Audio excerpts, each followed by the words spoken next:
ঐতিহাসিক জয়ের পর সরকার করতে চলেছে বিজেপি এবং যার কারণেই স্বাভাবিকভাবেই যারা এই বাংলার জনগণ তাদেরকে কৃতজ্ঞতা জানালেন বিজেপি বিধায়ক হিরণ চট্টোপাধ্যায়। আমরা দেখেছি যে 2021 সাল থেকেই বরাবর কিন্তু লড়াই করে এসছেন হিরণ চট্টোপাধ্যায় এবং তারপর 26জন লড়াই করে জয়ী হয়েছেন এবং স্বাভাবিকভাবেই আজকে শুভেন্দু অধিকারী যেহেতু মুখ্যমন্ত্রী হচ্ছেন, শুভেন্দু অধিকারীর সঙ্গে একসঙ্গে লড়াই, সেই কারণে স্বাভাবিকভাবেই তিনি খুশি এবং হলো। তাহলে পশ্চিমবঙ্গের মানুষের সোনার বাংলা তারাই করেছেন, তাদের আশীর্বাদ, তাদেরকে আমি এবং আমরা ভারতীয় জনতা পার্টির সমস্ত কর্মীরা পুরো পশ্চিমবঙ্গের মানুষের কাছে কৃতজ্ঞ।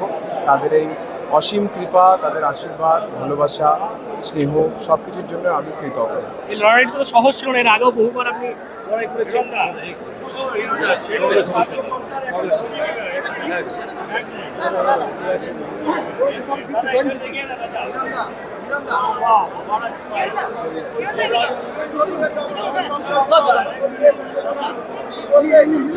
দেখুন, 2021-এ আমি বলেছিলাম, আপনি 2021-এর আমার বক্তব্য শোনেন, শুভেন্দু অধিকারী বর্তমান এবং ভবিষ্যৎ পশ্চিমবঙ্গে, সেটা আজকে আপনারা 5 বছর পরে আমার সাথে আমরা মিলে গেছে। শুভেন্দু অধিকারীর এই যে মুখ্যমন্ত্রী এবং একসাথে দুটো আসনে যে জয়লাভ, এটা কি বাংলার মানচিত্রে একটা অন্য বিপ্লবের সূচনা করবে? দেখুন, 2021-এ আমি প্রথম কাঁথিতে গিয়ে, বিজয়ের পরে আমি প্রথম কাঁথিতে গিয়ে বলেছিলাম যে পশ্চিমবঙ্গের বর্তমান এবং পশ্চিমবঙ্গের ভবিষ্যৎ মাননীয় শুভেন্দু অধিকারীজি, সেটা আজকে সর্বদলমত সবাই মিলে স্বীকার করেছেন এবং পশ্চিমবঙ্গের মানুষ দুহাত তুলে আশীর্বাদ করেছেন।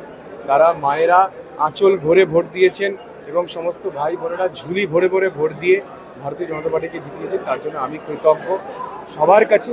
এবং ভারতীয় জনতা পার্টির দেশ স্বাধীন হয়েছে 79 বছর পর, প্রথম ভারতীয় জনতা পার্টির সরকার, প্রথম ভারতীয় জনতা পার্টির মুখ্যমন্ত্রী শুভেন্দু অধিকারী, আমি ওনাকে প্রণাম জানাই এবং পশ্চিমবঙ্গের সমস্ত মা ভাই বোনকে প্রণাম জানাই। সবার কাছে আমি কৃতজ্ঞ। আমাদের সরকার হবে, আমাদের অ্যাডমিনিস্ট্রেশন হবে, আমাদের মন্ত্রণালয় হবে, তারা সমস্ত কিছু আপনাকে একটা পর একটা উত্তর দেবেন। আজকে এই মুখ্যমন্ত্রী হয়েছে, এটাকে নিয়ে আপনি আনন্দ উপভোগ করুন।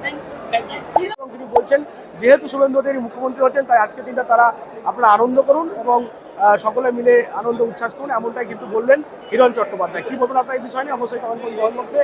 এরকম আরও খবর নজর রাখুন ডিএনএন বাংলা। ডিএনএন বাংলা সবার মনে, সবার ফোনে।